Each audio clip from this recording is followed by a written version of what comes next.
Hey everyone, welcome to the Mitten Dad Show. I'm kind of going to do something a little new this time, recording the video and going to upload it to my YouTube, but the audio side of it will still go out to all of the respective audio platforms. But with that, just wanted to welcome you to another episode of the Mitten Dad Show. I'm your host, Matt Tillman, and today I've got something I think is kind of exciting to share.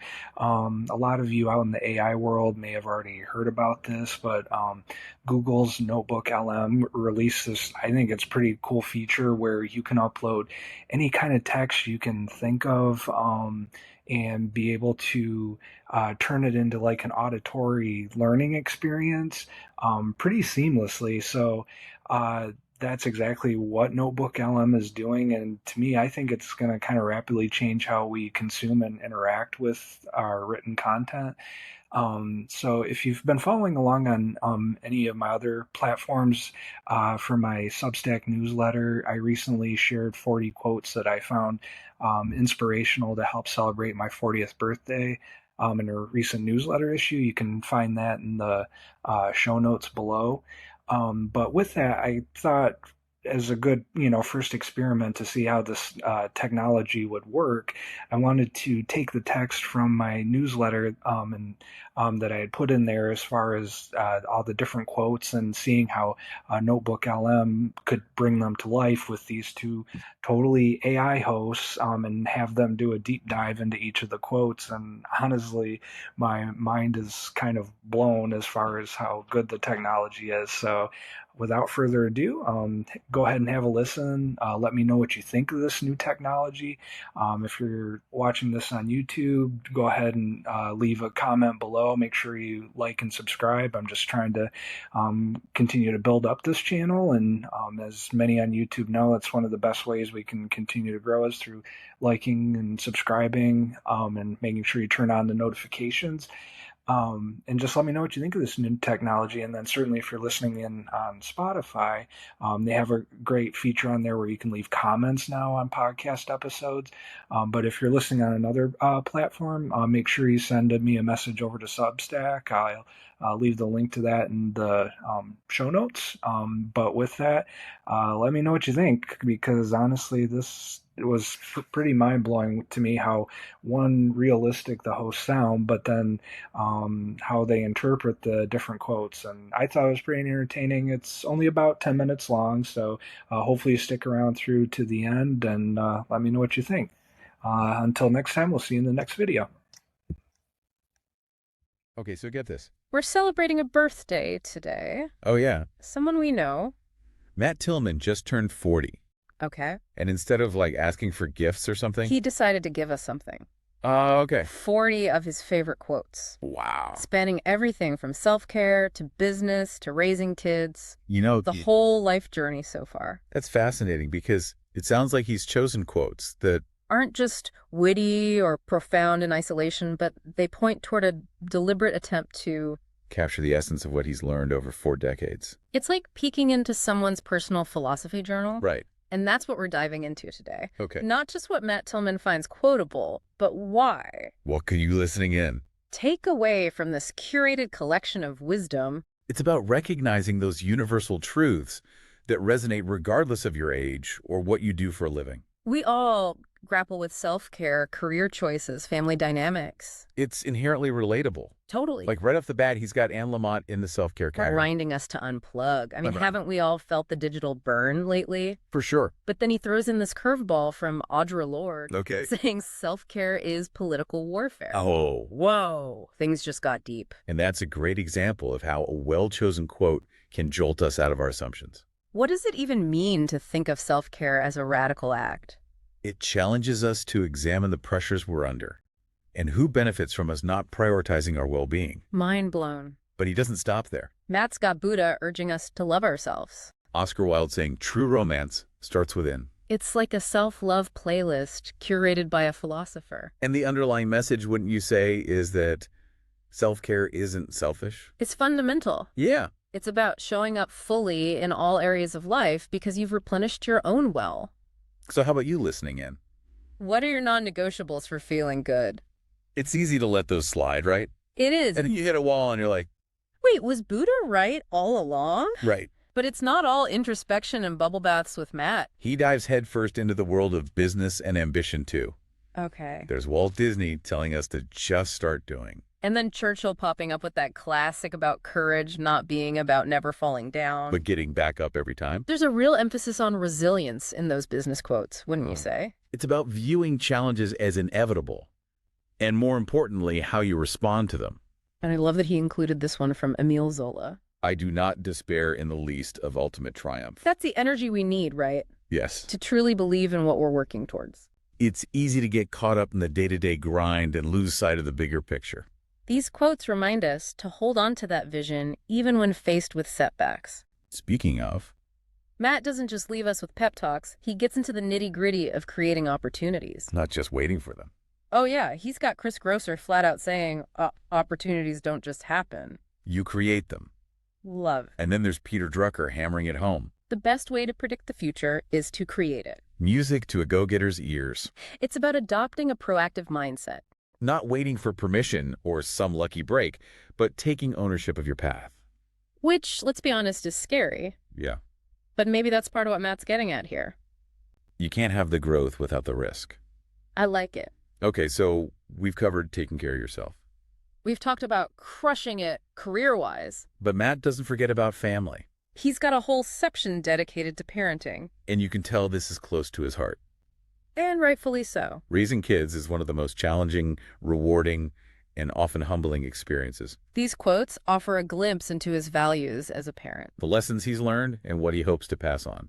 For example, this one from Jess Lair really resonated with me. Children are not things to be molded, but are people to be unfolded.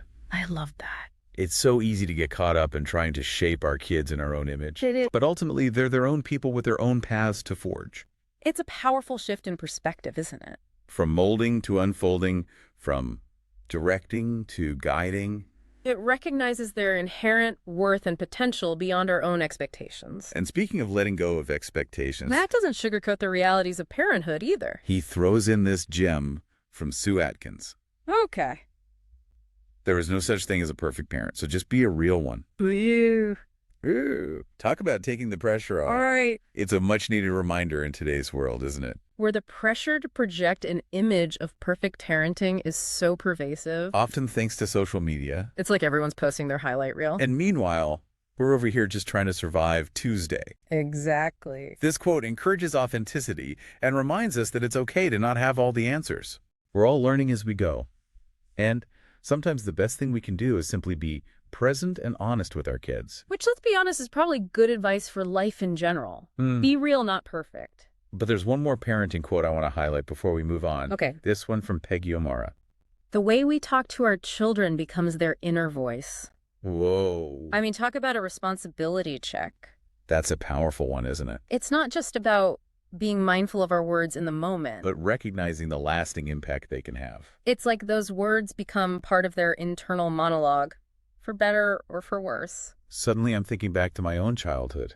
We all are, probably. But it's also a hopeful message, right? Well, because it means we have the power to shape those inner voices positively. To help our children develop self-compassion and resilience. Totally. Okay, ready to tackle the final frontier. Matt's musings on getting older are a mix of humor and real talk. Okay. He's got the classic Mark Twain line. Age is an issue of mind over matter.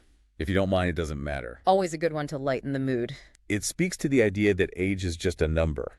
And it's our mindset that truly shapes our experience of getting older. And then he throws in this bit of wisdom from Henry Ford. Anyone who keeps learning stays young. So basically, keep those brain cells firing, folks. It's about staying curious, engaged, and open to new experiences. It's not about clinging to youth, but about embracing the growth and wisdom that come with each passing year. Right. Like instead of dreading birthdays, maybe we should see them as opportunities to level up our wisdom stats. And speaking of embracing growth, Matt reminds us with a quote from Walt Disney Okay. that growing old is mandatory, but growing up is optional. Now this one really got me thinking. It begs the question, what does it mean to grow up? Is it about responsibility? Maturity. Letting go of childish things? Or is it something else entirely? Right. Is it possible to be grown up in the traditional sense while still retaining a sense of playfulness and wonder?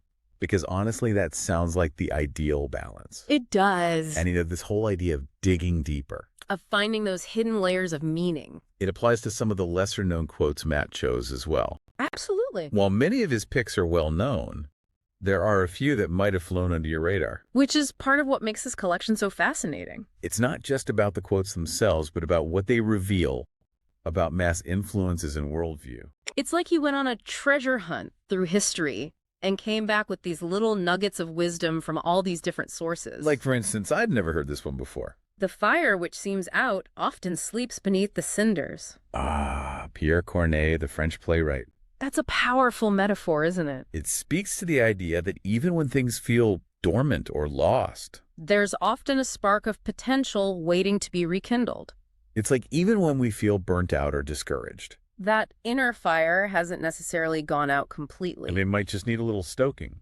Exactly. It's a message of resilience, of hope, of the cyclical nature of life itself. We go through periods of burning brightly and times when we feel a bit dormant. But the potential for growth and renewal is always there, waiting for the right conditions. So we've uncovered all these hidden meanings. And aha moments in Matt's quotes. Right. But it makes you wonder. What good are insightful quotes? If they don't actually change how we live.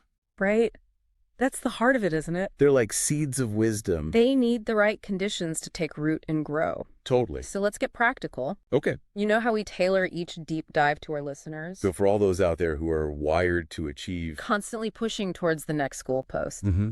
I think this quote Matt picked out is a game changer. Don't be afraid to give up the good to go for the great. John D. Rockefeller. That one can be tough to swallow, can't it? It forces us to confront this idea that maybe we're playing it safe. Even if things are objectively good, Mm-hmm. because the great stuff seems too risky. It's that classic comfort zone dilemma. But then Rockefeller, a guy who built an empire, is basically saying playing it safe is what's truly risky. It's a bold statement that challenges us to examine our relationship with comfort and risk. What are we truly capable of if we're willing to let go of something good in pursuit of something extraordinary?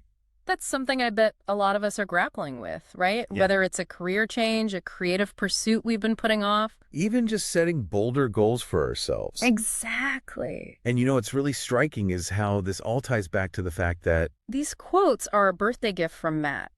It's chill. He could have kept all these gems to himself, but he chose to share them. Almost like an act of generosity. It's an invitation to reflect not just on his words, but on our own lives. What resonates with us? What lessons have we learned over the years? And what wisdom would we share with our younger selves? Ooh, that's a good one. It's like if we were to create our own curated collection of quotes. What would make the cut? And perhaps more importantly, what actions will we take based on the wisdom we've gathered? Because ultimately, that's the true measure of growth, isn't it? Not just accumulating knowledge, but using it to live more fulfilling and meaningful lives. And on that note, I think we've done our part unpacking Matt's 40 for 40. Happy birthday, Matt. And to all of you listening, keep those inner fires burning. And don't be afraid to chase after the great. You never know what you might achieve.